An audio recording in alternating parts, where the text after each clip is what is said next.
an original. From Story Studio Network.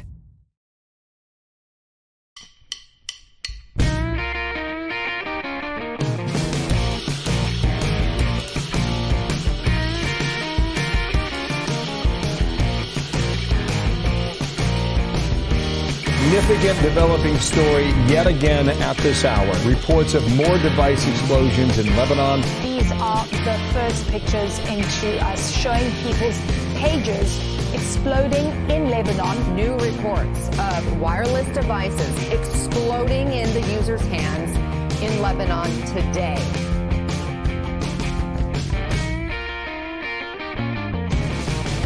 Well, here we go. It is the 24th day of September as we record this edition of Now and Next. Welcome in. And it doesn't seem to be any let up in terms of the intensity of stories to talk about around the world. Certainly here at home, we're facing a non-confidence vote in the legislature today in Ottawa. So that will take up a good deal of oxygen. But while all that's going on, you saw the headlines off the top of the show and you heard the news, and this is all from last week. And this was escalation of violence, if not war, in the Middle East. And that came down to the exploding pagers, the exploding walkie-talkies. And now we're in a situation where there's war in the Middle East on both counts of both sides, actually, of what's going on in Israel. They've got the war in Gaza now. They're telling me that it is on the verge of war in Lebanon. So we thought we should probably dig into some of this, because all of a sudden in the last 10 days, just get the sense that the world is a more dangerous place. So we thought we'd check in with Phil Gurski. He's the president and CEO at Borealis Threat and Risk Consulting, and he has spent some time as an analyst at C-SIS as well. Scott Clancy is a retired Major General in the RCAF, and now a fellow at the Canadian Global Affairs Institute. Welcome to both of you. It's good of you to join us, and I know you're off to the Diefenbunker, Phil. You told me. Is there something we don't know? No, I don't want to give your listeners the impression, Dave, that the end is nigh and that the nuclear war is on the verge. But I'm actually the president of the Retirees Association for Communication Security Establishment, or CSE, where I used to work before I joined CSIS. And we're doing a private Diefenbunker tour for those of us who worked as spies in the 70s and 80s. So, you and I have talked about this before, and the blind spots that we all have around this. And so often these situations play out. They surprise us. We talked last year around October 7, Phil, and the idea that, we should have seen this coming. Obviously, that was the chant a year ago for the Netanyahu government, that they kind of let that sort of fall by the wayside. They blew it, so to speak. This has all evolved rather slowly, quickly, depending on your perspective. Should we have seen this coming vis-a-vis what's going on in Lebanon right now? Well, what a great question to start off with, Dave. I true confession, when I saw the headlines on the BBC that more than 3,000 pagers had exploded almost simultaneously, I had to do a double, if not triple take. I almost couldn't believe the headline I was reading. And as we learn more and more about this particular operation carried out by, let's face it, the Israelis, I'm not going to say that publicly, it turns out this was years in the making. And so should we have expected it? I don't think so. Obviously, a lot of secrecy surrounding something of this scale, but there's no question that Israel has the capability, and I would say the motive, given the nature of Hezbollah, as well as Hamas in the Gaza Strip, two terrorist groups that are bent on the annihilation of Israel, and they have to take the steps they do. Now, it's a rather controversial move, and I think we all agree on that, but it goes to show that if you're going to try and strike a blow at Israel, as Hezbollah has been doing, launching tens of thousands of rockets in northern Israel for many, many decades now, that there's a price to pay. Well, and the price to pay, Scott, is significant in as much as I'm reading headlines this morning from the BBC suggesting that yesterday was the deadliest day in Lebanon since 2006, and that's when they were at war. Yeah, so I think that I've seen another headline since then that goes all the way back to the invasion in the 1990s, of saying just how deadly the exchange of rockets and airstrikes from Israel has been in southern Lebanon. And quite honestly, across Lebanon, the IDF released a statement this morning saying that they'd struck 1,600 targets over the course of the last 24 hours. 550 plus have been killed, thousands wounded. But I think that, Secretary Panetta was just recently on CNN saying that they've crossed a Rubicon here from controllable, tit for tat specific engagements into something that resembles more like a regional conflict and all-out war. So this is kind of the state that we're in this morning. Yeah, to just underline and footnote your classical reference there, it means that there's no coming back from this, especially, so that the outcome is nothing short of war. Scott? Yeah, so I never like to say that. As a guy who's in NORAD for a very long period of time, and I harken back to Phil's going over to the Defen bunker. I spent a lot of time in Cheyenne Mountain, buried behind layers of mountain insecurity. You're always conducting de-escalation. You're always conducting deterrence. We used to talk about competition, crisis, and conflict. And even in conflict, you're trying to conduct deterrence so that you're not moving to the next rung. I think that Israel hopes and prays that its strikes today will cause Hezbollah to pause and perhaps pull back from where it is. And I think that what Hezbollah is gauging is one of either two courses of action, and Phil be the expert on this. They're either pausing because they want to see how Iran is going to back them or not, because they need that backing to be able to carry forward. They also need the backing of the Lebanese people. And I think they're gauging at that. And the second one is they might be licking their wounds significantly from these two-pronged attacks. One, the pagers and walkie-talkies, and another, these airstrikes. Phil, what do you think? Yeah, I was going to jump in, Dave. I agree with what Scott has said, and I've seen headlines that the Hezbollah leadership has been absolutely decimated. We're talking setting Hezbollah back decades in terms of their capability as a terrorist organization. Where does it go from here? Look, at Israel's damned if it does and damned if it doesn't. The thing is that people forget, and we can certainly talk about civilian casualties. We can talk about being careful not to only target terrorist organizations, albeit ones that use civilians as shields, ones that, like Hamas, using schools and mosques to launch rockets into southern Israel. Israel has to do something. I mean, it's responding to rocket attacks and terrorist attacks on its territory. And so a non-response was simply a non-possibility, I think, for Israel and its people. Where Hezbollah goes from here, I think I agree with Scott. I think they're licking their wounds. I think Iran is going to play this very carefully as well, because they know that if there's too much of their signature behind this, they become a target as well. And Israel has targeted Iran in the recent months. And so I think it is a kind of a bit of a chess game right now. And maybe this will be a time for Hezbollah to say, look, we've been doing this for years now. It hasn't really gotten us anywhere. And further lastly, to Scott's point about the Lebanese people, Hezbollah is not in favor of the Lebanese people any more than Hamas is in favor of the Palestinian people. Their presence there has been to the detriment of both those nations. And as a consequence, if I'm a Palestinian or I'm a Lebanese citizen, I'm saying, what has Hezbollah or Hamas done for me lately? Nothing but, invite destruction from Israel on my territory, killing my people. So will it undermine their support? I don't know. They've been around for a long time, and they were able to, Hezbollah has a great threat in southern Lebanon. Will they retain that support? I really have no idea. Yeah, well, Scott, you're shaking your head, and as Phil's talking about this, it occurs to me we could apply Hamas and Gaza and ask the same question, and it's still the same conundrum. So I think Phil's bang on. We don't know. You can't predict the future with respect to how this goes, and especially in the Middle East, popular support can be a very fickle thing. But Hezbollah has been in southern Lebanon since the inception of the PLO, pretty much. It's been supporting, and to the detriment of the Lebanese people, its manifestation against Israel for decades. Funny enough, it's a Hezbollah-led coalition that is in power right now in Lebanon, in the parliament. Yeah. The same thing exists in Gaza. You cannot divide out Hamas and the Palestinian people. You can't. They provide them popular support. And the testament to this is in the West Bank. the Palestinian Authority that's been in charge in the West Bank has not had an election in 9 years. And there's a reason for that. And the Israelis are very happy with this because they know if it went to an election, Hamas would win.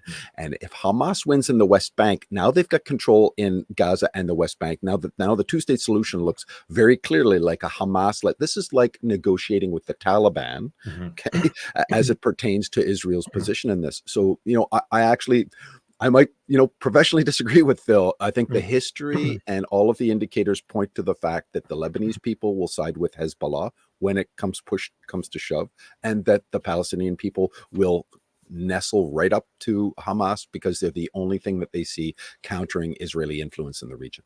So let's just we've talked about Lebanon, we've talked about Gaza. What's going on in Israel? Because when we look at from that perspective and the political support, Netanyahu's in trouble there, Phil, in terms of being able to justify. I get what you're saying. It's, if you're going to do this to us, we're going to be ready to respond, and there's a right to defend itself by all means.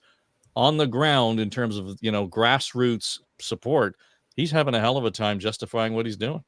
He is, but and further to Scott's point, and I do agree that the thing is that when you're at war with a neighboring country, your differences with the people in power tend to fritter away because you're at war and you need to get through that situation. Netanyahu has gotten away with all kinds of stuff because of what happened last October 7th. Had the attack not taken place almost a year ago in southern Israel, I wouldn't have been surprised if the Netanyahu government would have fallen and gone to a general election. That's not going to happen now because Israel is at war. And as Scott rightly stated, a two-front war, if not a three-front war in some ways right now. I don't like Netanyahu. I don't like his policies. I don't like the right-wingers he's brought into his cabinet. We've seen an uptick in Jewish terrorism in the West Bank. The head of Shin Bet, which is the equivalent of C-SIS in Israel, has warned about, they're very concerned about Orthodox Haredi Jews in the West Bank killing Palestinians, using the cover of what's happening in Gaza for that.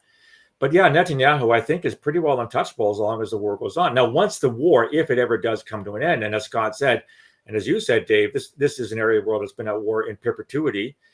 He has a lot of questions to answer, and we'll see what happens with that. But Israel politics is also fraught with a lot of divisions. There's no one party that rarely gains an outright majority in the Knesset, which means all kinds of bizarre coalitions. Like you see some of the far right parties that Netanyahu has brought into his cabinet. I mean, they would be untouchable normally, but because of what's happening in Gaza, he's had an excuse to bring them in.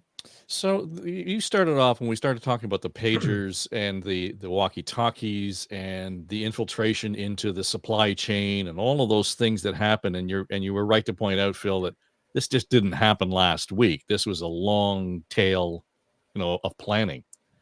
What I find remarkable and perhaps a little terrifying is, and we started off, should we have seen this coming? This happened so far under the radar, nobody saw it coming. And when you consider the insidious nature of these attacks, in as much as the purpose that it was required, the technology that was required, the infiltration of the supply chain that was required, the complication of this, I heard analysts talk, and with all due respect, calling it a rather elegant attack on Hezbollah. And I understand the use of the language, but it frightens the hell out of me. It does. I mean, it was a brilliant intelligence operation. I mean, that term is correct. We can use that term without, and I've noted publicly the problem with, as good as the operation was, they messed with the devices, they put the explosives in. Once those explosives were delivered to Hezbollah operatives in Lebanon, they may not have ended there. And we have seen civilian casualties, children dying, picking up their fathers or their brother's pager and saying, you've got a message kind of thing. That's the danger of not controlling the operation from A to Z. At the end point, it's out of your hands. But I think what really struck me, Dave, was that here we have a group like Hezbollah who said, okay, we're not going to use cell phones anymore because Israel can track us via our cell phones and they can target us for airstrikes. We're going to go to an older technology. Now, the three of us are old enough to remember using pagers, right? And the fact that they went to pagers and walkie-talkies, which is even older, dating back to the Second World War, I think goes to show, how carefully Israel thought of this. But it sends a message out. You can abandon modern technology and go to carrier pigeons if you want, for that matter. We'll start targeting carrier pigeons if we have to. It shows that the Israelis thought about this very carefully, but it does scare the hell out of you. Now, I want to put a note of caution in here, though, Dave. I heard a lot of people saying, we should all abandon our cell phones or our toasters or whatever kind of thing. let's not, lose the argument here. This was a very targeted operation. Does it set a precedent? Yes, perhaps, but it takes a very, very capable organization like Israeli intelligence to do this. Not, the average terrorist can't do this kind of thing. So I wouldn't panic and say, let's go back to the Stone Age and start, using smoke signals to communicate with each other for fear that somebody's going to, put a bomb in our cell phone. Scott, when does this become a cross-border skirmish? And you've already alluded to the, crossing the Rubicon. When does this become, a qualified war in the region?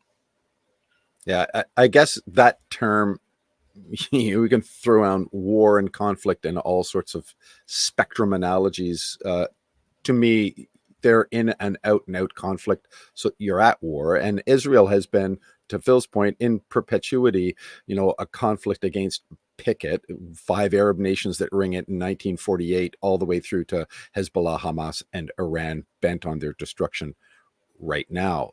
So I think they're in a conflict right now with those two entities. Whether it expands into a ground invasion of southern Lebanon, great question. Whether they continue to expand their military operations inside of Gaza, which they're having a hell of a time, doing things, and they're being constrained to a certain extent by the international community. The pressure that the United States is placing on the state of Israel to rein them in, because they have the control over the weapons and the supply chain to be able to support the kind of protracted conflict that Israel is going to have to now conduct with Hezbollah and Hamas.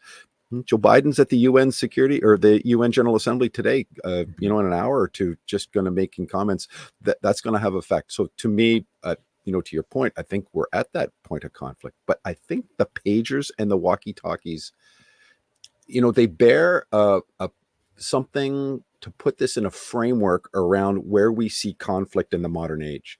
We talk in the Western world about being targeted and being discriminant with our use of force. Means that we can identify our targets. We use intelligence and all sorts of sensors and weapon systems that are very precise. And we throw out and deny the use of weapon systems like mines that have been used for generations to be able to. The indiscriminate nature of the pagers and the walkie-talkies crosses a significant Rubicon. But to the rest of the world, I think the message is, look, Israel's in a war of self-defense.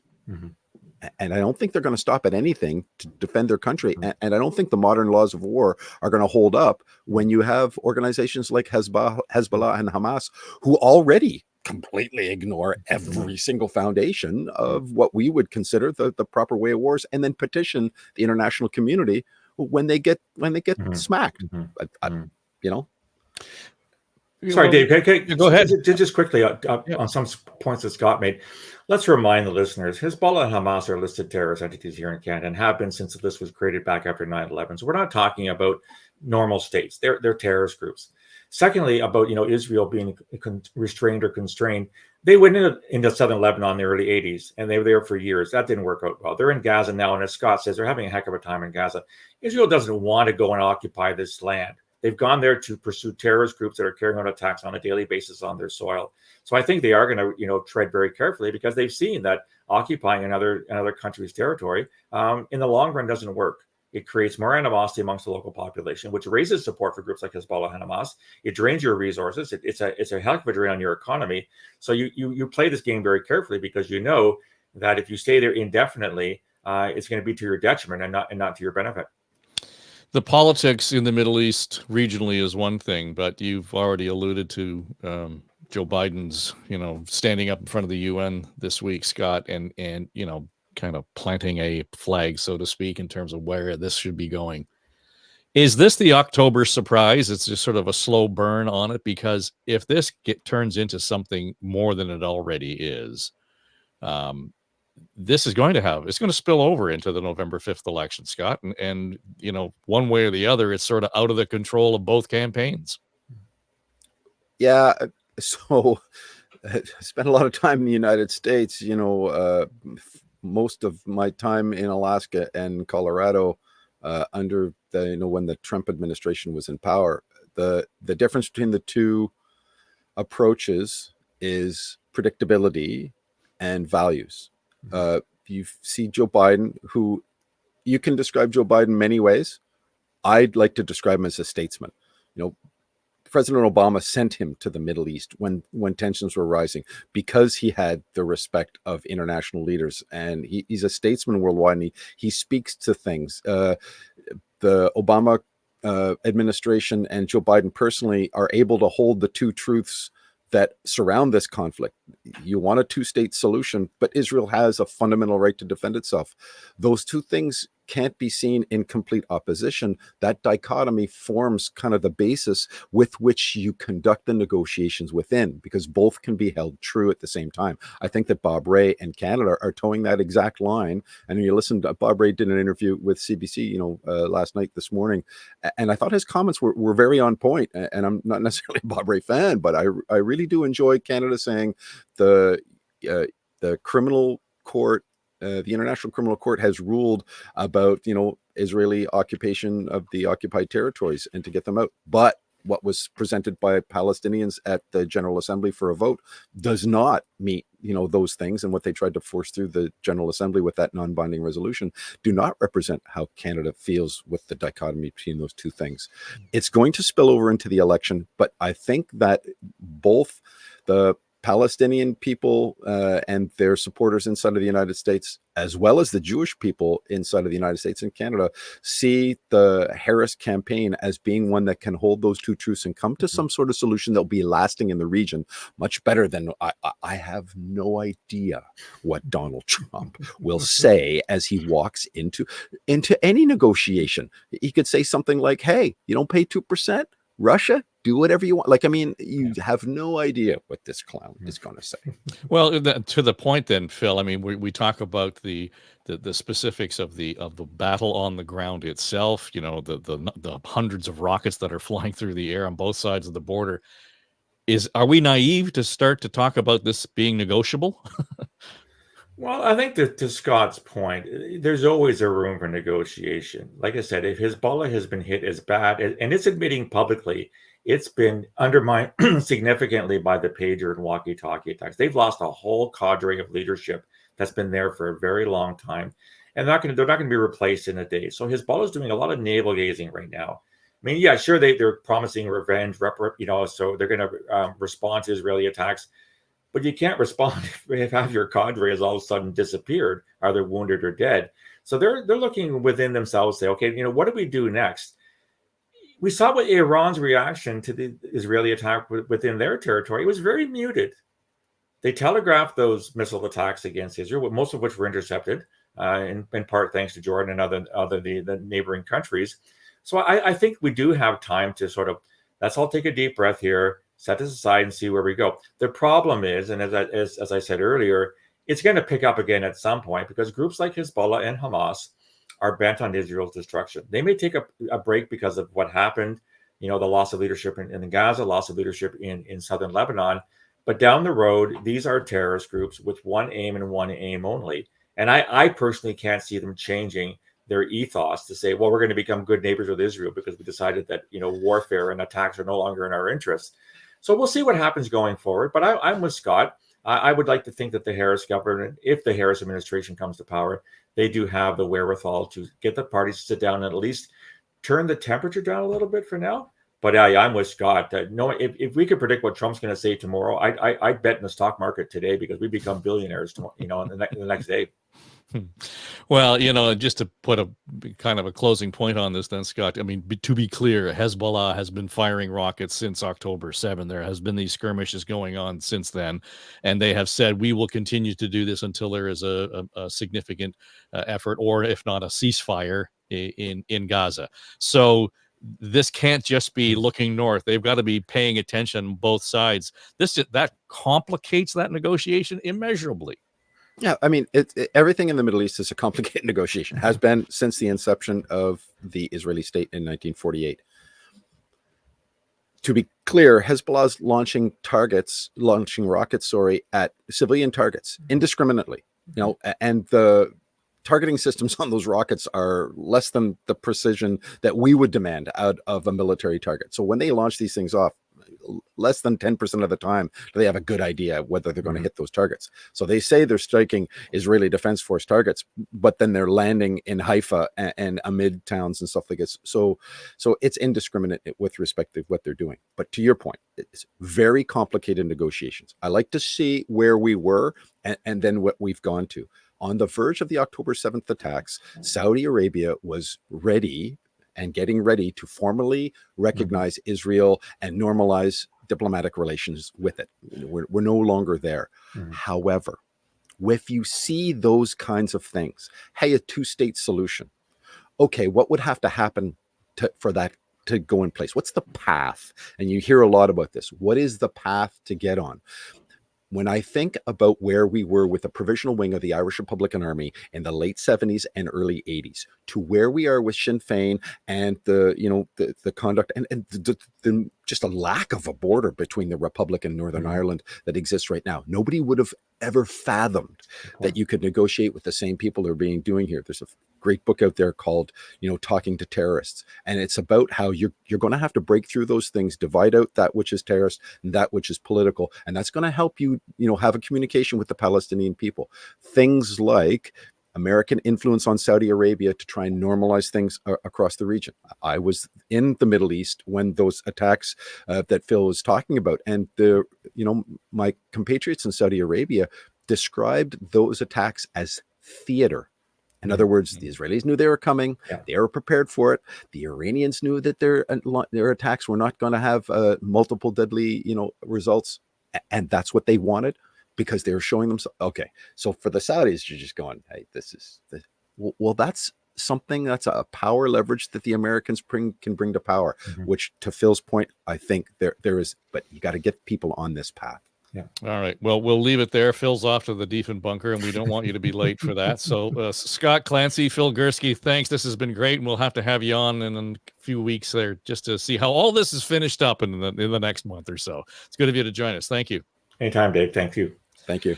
All right. So that will do it for us here on Now and Next this week. And just a reminder, if you're listening to it on your usual platforms, on Apple, Spotify, etc., we're also on the YouTube. So you just look me up on Dave Trafford on your YouTube app, and you can find us there. Also, next week, we're going to take a break. Got a whole bunch of travel going on, so just don't want to make things too complicated for the sake of the show and the production. But this week also, we are relaunching On the Ledge, and thrilled to tell you that we've added to our roundtable. Usual suspects will be there. John Wright from Maru Public Opinion, Keith Leslie, former bureau chief at Queen's Park for Canadian Press, but also Kathleen Wynne and Tim Hudak are going to take a chair around the table. And it should be a lively hour as we relaunch On the Ledge, your Ontario politics podcast. All of that from Story Studio Network. Pay no attention to that man behind the curtain. Now and Next is Story Studio Network's flagship podcast, produced by our chief executive producer, Dave Trafford, and supported by our entire SSN team, including our senior producers, Becky Coles and Jen Hudson, our technical producer and audio editor, Mike Trutler. Jamie Nickerson is our production manager, and our sonic logo designer is Greg McDonald. Also, I'm Aaron Trafford, Queen of the Universe. And that's all I have to say about that. Okay, everybody, that's a wrap. This is SSN. Story Studio Network.